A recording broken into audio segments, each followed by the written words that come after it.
The following are my opinions and do not reflect the opinions or policies of any particular prosecutor's office. I am a prosecutor. I believe in law and order. I'm the adopted son of a police officer, a Marine, and a hairdresser. I believe in accountability and that we should all be safe in our communities. I love my job and the people that do it. I just think that it's our responsibility to do it better. By a show of hands, how many of you by the age of 25 had either acted up in school, went somewhere you were specifically told to stay out of, or drank alcohol before your legal age? All right. How many of you shoplifted, tried an illegal drug, or got into a physical fight, yes, even with a sibling? Now, how many of you ever spent one day in jail for any of those decisions?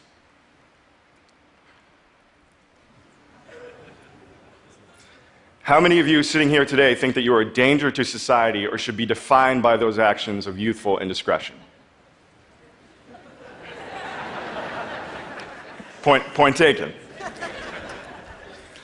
When we talk about criminal justice reform, we often focus on a few things, and that's what I want to talk to you about today.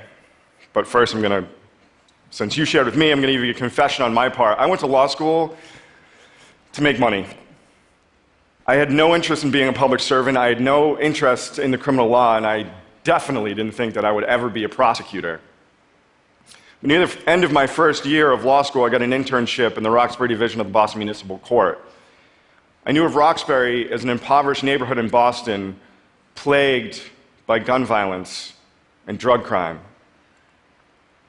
My life in my legal career changed the first day of that internship.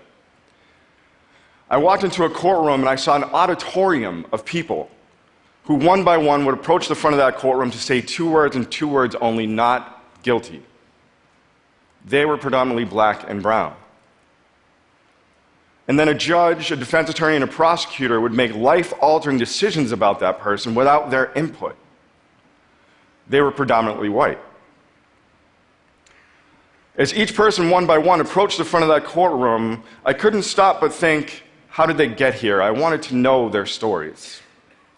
And as the prosecutor read the facts of each case, I was thinking to myself, we could have predicted that. That seems so preventable.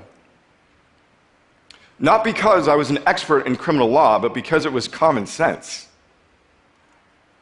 Over the course of the internship, I began to recognize people in the auditorium, not because they were criminal masterminds, but because they were coming to us for help and we were sending them out without any. My second year of law school, I worked as a paralegal for a defense attorney, and in that experience, I met many young men accused of murder. Even in our worst, I saw human stories. And they all contained childhood trauma, victimization, poverty, loss, disengagement from school, early interaction with the police and the criminal justice system, all leading to a seat in a courtroom. Those convicted of murder were condemned to die in prison, and it was during those meetings with those men that I couldn't fathom why we would spend so much money to keep this one person in jail for the next 80 years when we could have reinvested it up front and perhaps prevented the whole thing from happening in the first place.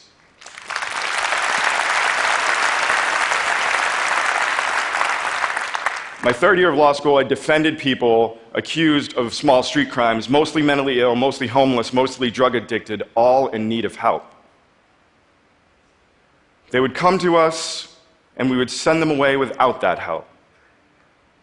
They were in need of our assistance, but we weren't giving them any. Prosecuted, adjudged, and defended by people who knew nothing about them. The staggering inefficiency is what drove me to criminal justice work. The unfairness of it all made me want to be a defender. The power dynamic that I came to understand made me become a prosecutor.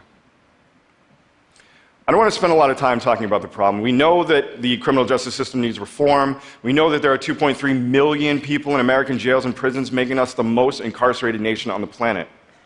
We know that there's another 7 million people on probation or parole. We know that the criminal justice system disproportionately affects people of color, particularly poor people of color. And we know that there are system failures happening everywhere that bring people to our courtrooms, but what we do not discuss is how ill-equipped our prosecutors are to receive them.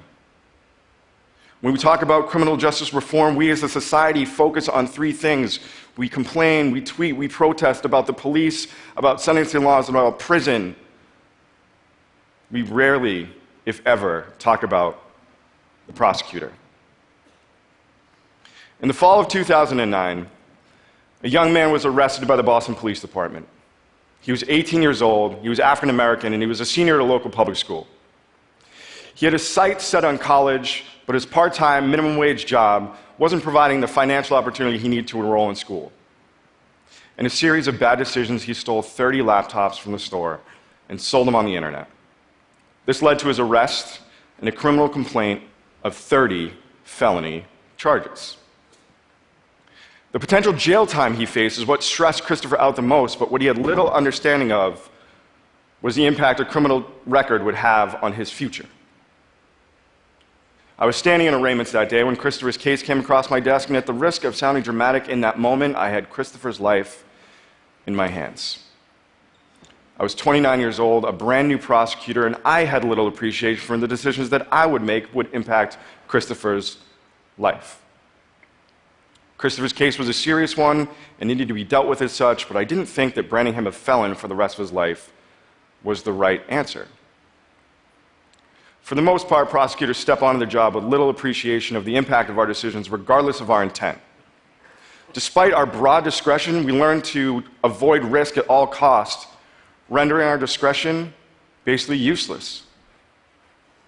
History has conditioned us to believe that somehow the criminal justice system brings about accountability and improves public safety despite evidence to the contrary. We're judged internally and externally by our convictions and our trial wins, so prosecutors aren't really incentivized to be creative in our case dispositions or to take risks on people we might not otherwise. We stick to an outdated method, counterproductive to achieving the very goal that we all want, and that's safer communities. Yet most prosecutors standing in my space would have arraigned Christopher. They have little appreciation for what we can do. Arraigning Christopher would give him a criminal record, making it harder for him to get a job, setting in motion a cycle that defines the failing criminal justice system today. With a criminal record and without a job, Christopher would be unable to find employment, education, or stable housing. Without those protective factors in his life, Christopher would be more likely to commit further, more serious crime.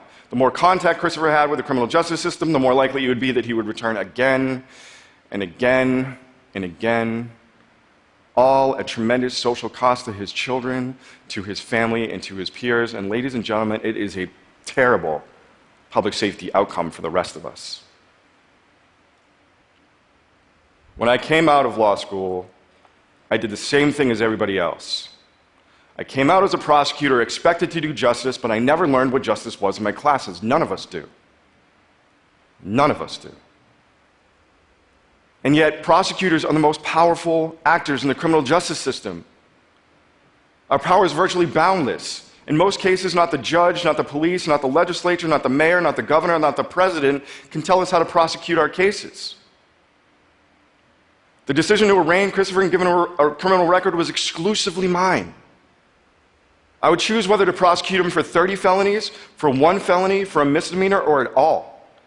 I would choose whether to leverage Christopher into a plea deal or to take the case to trial, and ultimately, I would be in a position to ask for Christopher to go to jail.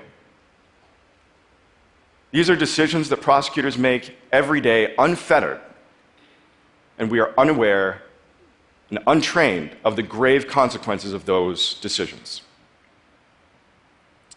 One night this past summer, I was at a small gathering of professional men of color from around the city, and as I stood there stuffing free finger sandwiches into my mouth, as you do as a public servant, I noticed across the room a young man waving and smiling at me and approaching me. And I recognized him, but I couldn't place from where. And before I knew it, this young man was hugging me and thanking me. You cared about me and you changed my life. It was Christopher. See, I never arraigned Christopher. He never faced a judge or a jail. He never had a criminal record.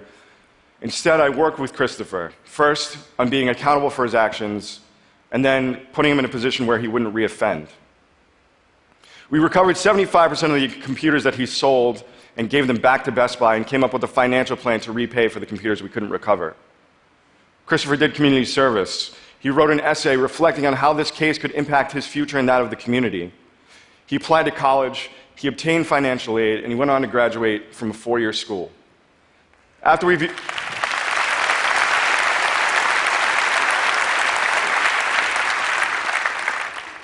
finished hugging, I looked at his name tag to learn that Christopher was a manager of a large bank in Boston. Christopher had accomplished, making a lot more money than me. Christopher had accomplished all of this in the 6 years since I had first seen him in Roxbury Court. I can't take credit for Christopher's journey to success, but I certainly did my part to keep him on the path. There are thousands of Christophers out there, some locked in our jails and prisons. We need thousands of prosecutors to recognize that and to protect them. An employed Christopher is better for public safety than a condemned one. It's a bigger win for all of us.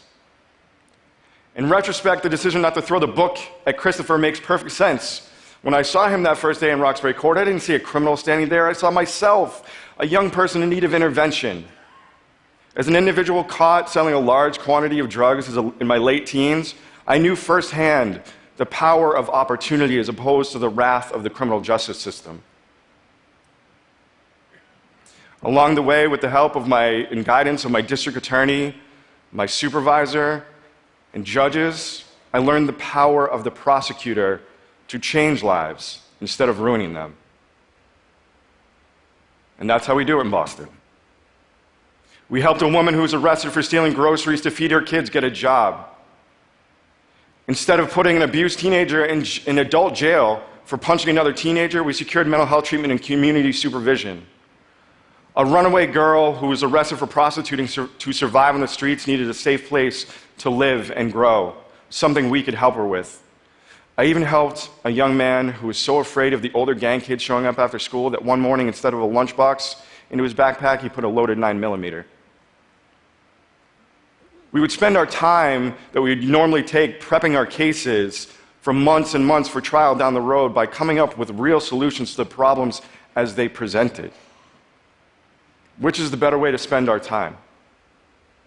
How would you prefer your prosecutors to spend theirs? Why are we spending $80 billion on a prison industry that we know is failing when we could take that money and reallocate it into education, into mental health treatment, into substance abuse treatment, into community investment so we can develop our neighborhoods?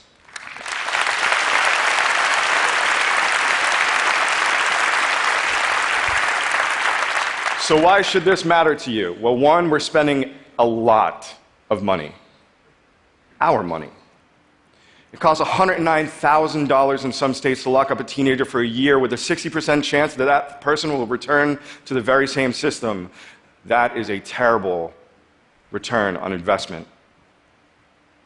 Number two, it's the right thing to do. If prosecutors were a part of creating the problem, it's incumbent on us to create a solution, and we can do that using other disciplines that have already done the data and research for us. And number three, your voice and your vote can make that happen. The next time there's a local district attorney's election in your jurisdiction, ask the candidates these questions. One, what are you doing to make me and my neighbors safer? Two, what data are you collecting, and what are you training your prosecutors to make sure that it's working?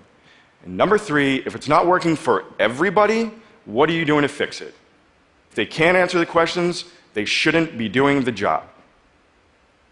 Each one of you that raised your hand at the beginning of this talk is a living, breathing example of the power of opportunity, of intervention, of support, and of love.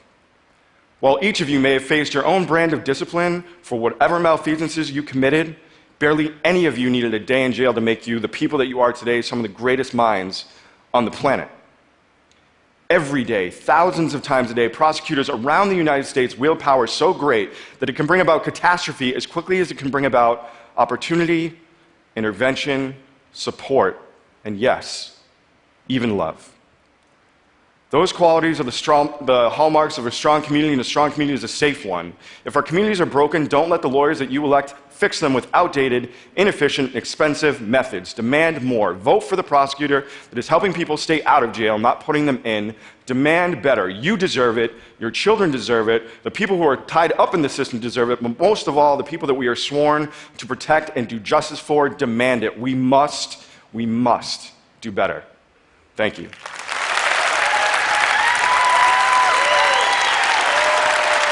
Thank you. Thank you very much.